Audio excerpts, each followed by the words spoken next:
તમે ક્વેશ્ચન 2 જોઈ લો. પ્રીત જોયું ક્વેશ્ચન 2 માં શું ખબર પડી? એમાં કોઓર્ડિનેટ શોધવાના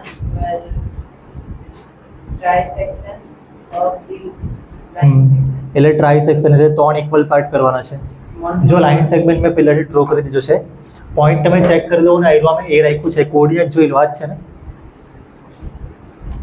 અને પહેલો પોઈન્ટ આયરો જ છે ને, અને બીજો પોઈન્ટ આયરો છે. યસ, હવે એક સવાલ પૂછું. આવી રીતના કોઓર્ડિનેટ આપેલો હોય, આપણે આયરો આ બાજુ લખી દઈએ અને આયરો આ બાજુ લખી દઈએ તો શું થાય? તો આન્સર રોંગ આવશે. નહીં, રોંગ આવશે. કદાચ આમાં ફરક નહીં પડે કેમ કે આમાં ઇક્વલ પાર્ટ છે ને, પણ 2:3 હોય ને. આપણે આયરો આગળનો સવાલ કર્યો.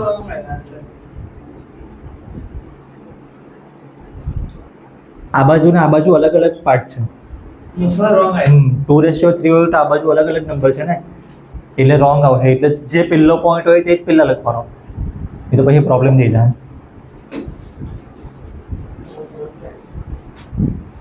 અને આમાં બી તમારે આવી રીતના જ કરવાનું, કેમ કે આ બાજુ જે પોઈન્ટ લેવો ને 3 ઇક્વલ પાર્ટ કરવાના છે ને. પહેલા તો મેં 3 ઇક્વલ પાર્ટ કરી દીધું. તો આ એરવા પોઈન્ટ રાખું P અને એરવા Q. તો P ના કોઓર્ડિનેટ કેવી રીતના ફાઇન્ડ કરવાનું? P ના કોઓર્ડિનેટ હારો રેશિયો કયો આવશે? આ 3 ઇક્વલ પાર્ટ છે x, y. એટલે જો મેં અહીંયા આયરવા લખું ને 1 1 1. તો આયરવા 1, આ બી 1, આ બી 1. એટલે 3 નો રેશિયો કરવો હોય તો 1:1:1. પણ આપણે ખાલી P હારું કરવું હોય તો P હારું એટલે આટલો P સુધીનો પાર્ટ અને P પછીનો પાર્ટ. શું આવે આમાં? આ 1 અને આ 1+1 બે હાથે લીધા તો 2. એટલે P હારું છે ને આપણે રેશિયો આયરવા રાખવું, આટલું 1 આયરવા આટલું 2. બરાબર છે ને આયરવા? અને Q હારું કરે તો શું આવે? 2 + 1. જો Q હારું કરે તો અહીંયા Q સીધું આટલો પાર્ટ લઈ લઈ તો આયરવા 1 ના 1 ટોટલ 2 આવશે ને, અને આયરવા 1. બરાબર છે ને આયરવા? મેં બંને હાથે જ લખી દીધું.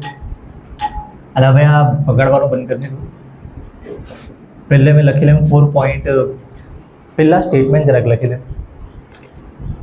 કેમ કે આમાં કંઈ બી ટેક્સ્ટબુકમાં લખેલું છે ABCD કે PQ લખેલું છે, તમારે લખવા પડે. કેવી રીતના લખો? મેં તું રવા લે નહીં ભાઈ, રવા લે નહીં. આમાં હું લખવા શું પડે?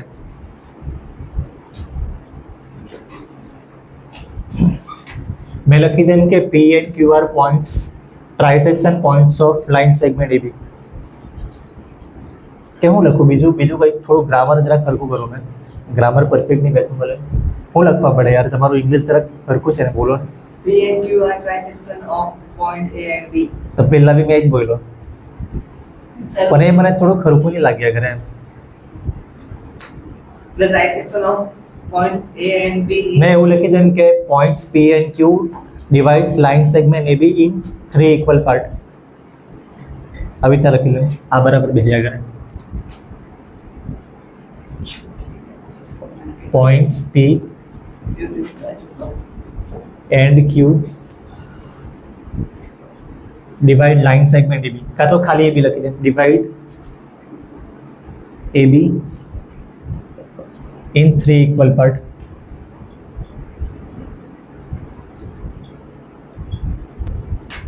હવે લખી લેમ 4 પોઈન્ટ P. હમણાં તમે આયરવા લખતા નહીં, કેમ કે આયરવા લખાય ને તો કદાચ છેલ્લા કંઈક પ્રોબ્લેમ થાય. છેલ્લા પ્રોબ્લેમ શું થાય એ મેં તમને કેમ, એ તમને LCM ને બધું આવડે છે ને એટલે થાય. પોઈન્ટ P હારું રેશિયો કયો રાખવાનો? આપણે રેશિયો કયો રાખવાનો પોઈન્ટ P હારું? P આ બાજુ છે ને, 2. તો P હારું આયરવા 1 અને આયરવા 2. કયું ફોર્મ્યુલા? નૈતિક ફોર્મ્યુલા બોલની જરાક. मिड पॉइंट फॉर्मूला यूज कर सकते हैं ना? હા, mid point formula. Mid point ફોર્મ્યુલામાં લોચા પડે જરાક LCM ના લીધે. એ મેં તને પૂછવા આવે ત્યારે. હા, M ને N વાળી ફોર્મ્યુલા. બે રેશિયો અલગ અલગ છે ને, 1:2. कुछ भी नहीं. તો કઈ ફોર્મ્યુલા યુઝ કરવા પડે? મિડ પોઈન્ટ વાળી ફોર્મ્યુલા તો યુઝ નહીં થાય આમાં, કેમ કે 1:2 છે. 1:1 હોય તો મિડ પોઈન્ટ આવે. આ તો k:1 વાળી બી ફોર્મ્યુલા છે, પણ આ k:1 થોડી છે, આ તો બંને અલગ અલગ નંબર છે. એટલે આપણે mn વાળી જ ફોર્મ્યુલા મૂકવા પડે. તો બોલ ફોર્મ્યુલા બોલ. mx2 plus nx1 okay. upon m plus n આ બાજુ same my2 and ny1 upon n plus n. હવે મેં થોડુંક સ્પીડમાં લખું. સ્પીડમાં એટલે આવી રીતના પહેલાં મેં લખી દેવા m bracket plus n bracket divide by m plus n. તો m ને n ની વેલ્યુ આવી 1 ને 2 છે ને, આવી રીતના થોડુંક સ્પીડમાં લખાય. 1 bracket plus 2 bracket divide by 1 plus 2. આ બાજુ બી સેમ એવું જ લખવાનું હોય. 1 bracket plus 2 bracket divide by 1 plus 2. તમને એક્ઝામમાં ટાઈમ ઘટતો હોય ને ત્યારે આવી રીતના થોડુંક લખાય સારું પડે. x2 ની વેલ્યુ ક્યાંથી લખો? પહેલું પોઈન્ટ આવ્યું આ x1 y1 અને બીજું પોઈન્ટ આવ્યું આ x2 y2. તો x2 ની વેલ્યુ આવી રહ્યા છે -2, x1 ની વેલ્યુ 4 પછી y2 ની વેલ્યુ -3 અને y1 ની વેલ્યુ -1. તું શું કર્યા કરે યાર? મજા આવે તને આવી રીતના? नैतिक भी करा यार ये तो નહીં દેખ બોલ.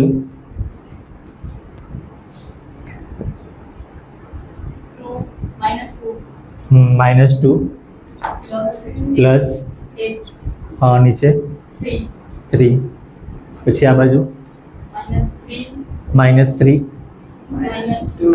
-2 પછી આગળ તું બોલ્યા કર હવે. 6 અપોન 3 5 નહીં આવે. કેમ -5?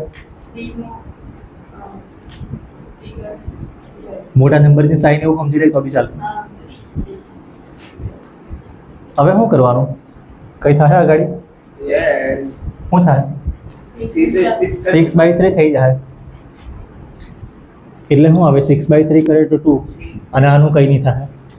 કંઈ નહીં થાય તો આવું જ લખવાનું.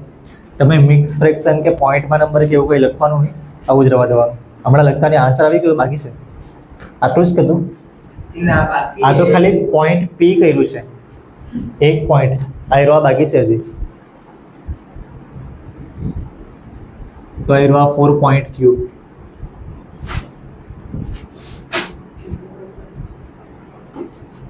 પોઈન્ટ ક્યુ કેવી રીતના ફાઇન થાય? એક તો રેશિયો એરવા છે, ક્યુ ફાઇન કરવો હોય તો આ એરવા રેશિયો 2 ના એરવા 1. બીજી કોઈ મેથડ? પ્રીત એ ચમકી ગયો. પ્રીત બીજી કોઈ મેથડ છે આના રેશિયો આના કોઓર્ડિનેટ ફાઇન કરવાની? આના આપણને ખબર છે, પીના કોઓર્ડિનેટ ખબર છે ને? પીના કોઓર્ડિનેટ અહીંયા ફાઇન કર્યા છે આપણે, તો પીના કોઓર્ડિનેટ ખબર પડી ગયા છે.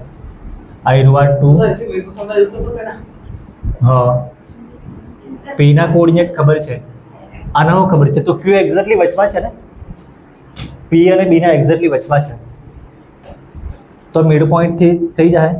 આયરવા મિડ પોઈન્ટ છે ને, કોનો મિડ પોઈન્ટ? પી ને બી નું વચ્ચે. PNV તો મિડ પોઈન્ટ નો ફોર્મ્યુલા શું છે, કેવી રીતના કરવાનો હોય? x2 plus x1 upon में 2 મિડ પોઈન્ટ વાળું ફોર્મ્યુલા એરવા હતું. મેં હમણાં એરવા કર્યું હતું, થોડુંક રફમાં બતાવજો છે, તમે લખતા નહીં. હમણાં તમે લખતા નહીં, આયરવા મેં રફમાં બતાવજો છે. આયરવા ફોર્મ્યુલા છે મિડ પોઈન્ટ વાળું. x1 ને x2 એટલે શું રાખવાનું? x1 and x2 यानी कि 2 જો મિડ પોઈન્ટ છે ને આનું છે ને, તો આ જ રાખવા પડશે.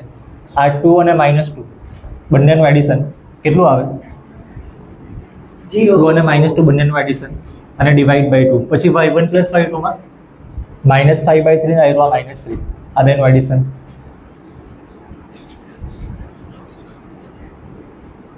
અને ડિવાઈડ બાય 2. તમારે છે ને આમાં લોચા પડે,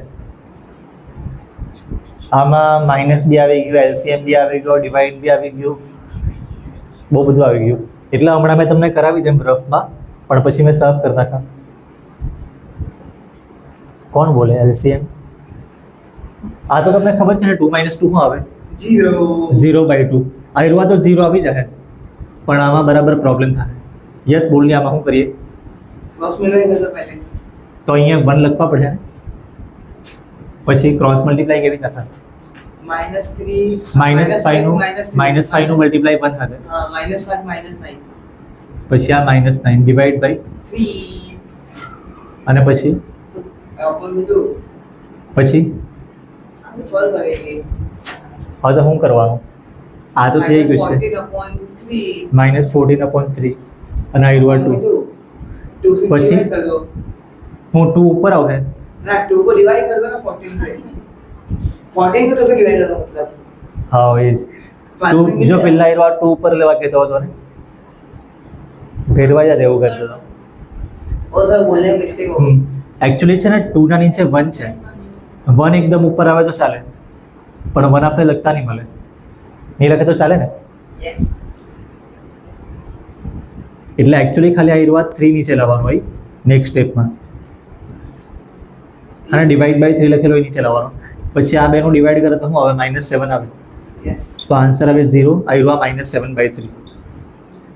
0 ને -7/3. આયરો આન્સર તમે યાદ રાખજો, પણ આમાં ભૂલ થાય એટલે મેં નહીં કરાવું. અને મેં હમણાં તમને કરાવી દે, કરાવ્યું બી ये છે. पॉइंट काफी लोकल होगा ग्राफ में. હા ये पॉइंट कब आएगा ग्राफ में? આવે જ ને 7/3 એટલે ડિવાઈડ કરવાનું 2.6 કે એવું કંઈ આવે, તો એ પ્રમાણે પરફેક્ટ પોઈન્ટ લોકેટ નહીં થાય, પણ આવું જ છે. તો આ બી આવું છે ને 5/3 બી. અલા તું એકદમ જોરમાં. આ બી ગ્રાફમાં લોકેટ થોડી થાય, લોકેટ થાય પણ એકદમ પરફેક્ટ આપણને ખબર નહીં પડે. 1.6 જેવું આવે, આયરવા 2.6 જેવું આવે. આન્સર તમે યાદ રાખજો. એટલે આયરવા મેં કરાવ્યું છે, પણ આ મેં લખાવું નહીં. લખાવું હું થોડુંક ઇઝી હોય તે લખાવું. જો તમારે પહેલાં જ સમજ હોય આયરવા હાર્ડ કેમ થયેલું ખબર? આપણે આના લીધે કર્યું ને એટલે -5/3 નું કામ પડ્યું ને.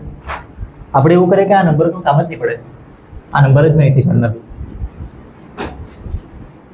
-5/3 નંબર આવ્યો, આયરો આ ફાઇન તો કરવાનો જ હતો, પણ હાર્ડ આવ્યો ને, તો આપણે આનાથી નહીં કરીએ. બીજું કંઈ આ છે ને ઇઝી નંબર, ઇન્ટીજર ખાલી 4 - 1 ને -2 -3, આના પરથી જ કરે તો સારું પડે. તો ક્યુ ખાસ અહીંયા છે ને, તો રેશિયો આપણે આયરવા રાખવું 2:1. મેં આવી રીતના જ કરું પાછું.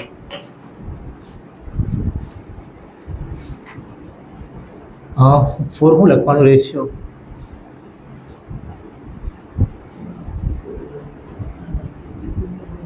ટુ રેશિયો 1 એટલે આયરવા m/n. હવે સુજલ ફોર્મ્યુલા બોલની જરાક. बोल सुनो बोल 5 लगा डाल. ફોર્મ્યુલામાં મેં અહીંયા ક્યુ લખું, આ બાજુ પી લખ્યો છે, આ બાજુ કેમ ક્યુ લખ્યો ખબર છે ને? કેમ કે ક્યુ સારું ફાઇન કરતો છે આપણે. બોલ ફોર્મ્યુલા. આ બાજુથી જોઈને બોલી દેવાનો દીકરો, એટલે મેં જ લખી લેમ. પણ તારે આગળ હવે તારે બોલવા પડશે. તને ખબર હતી કે આ બાજુ ફોર્મ્યુલા લખેલું? આ જ ફોર્મ્યુલા અહીંયા લખેલું છે ને. इतना भी दिमाग અમુક એવા બી ન કહે કે આ બાજુ અલગ લખે ને પેલી બાજુ અલગ લખે. નહીં આવડતું હોય તો બિચારા એવું કરે, એક બાજુ તો રાઈટ પડે. હવે શું કરવાનું? મેં પહેલાં એમ ને એનની વેલ્યુ લખી દે, એટલે એમ આના હારું મેં બ્રેકેટ કરે, પછી પ્લસ એન. એમ ને એનની વેલ્યુ આવી ગયા છે ને, તો એ પ્રમાણે બોલની જરાક. 2 પછી આ પછી લખા બ્રેકેટ વાળું, પછી 1 પછી આ બ્રેકેટ પછી લખા અહીંયા 2 + 1. અને આ બાજુ બી સેમ એવું જ આવડી ગયું છે. 25 માર્ક લાવવાનો હવે તારે. હવે શું કરે? x2 x1 માં x2 ની વેલ્યુ પહેલા જે હતી ને તે જ છે -2, અને x1 ની વેલ્યુ x1 અહીંયા લખેલું છે 4, પછી y2 ની વેલ્યુ -3, અને y1 ની વેલ્યુ આવી. ચાલ હવે બી તારે જ બોલવાનું છે. -4 + 4/3. એ જ બધા સવાલ તને પૂછો ને એટલે શું કે મારા વિડીયો કોઈ જોઈ નહીં પણ તું એક જણ તો જો હે એટલે મેં બધા સવાલ તને પૂછું. મેં જો હા તો હવે તને બી પૂછા કઈ નહીં.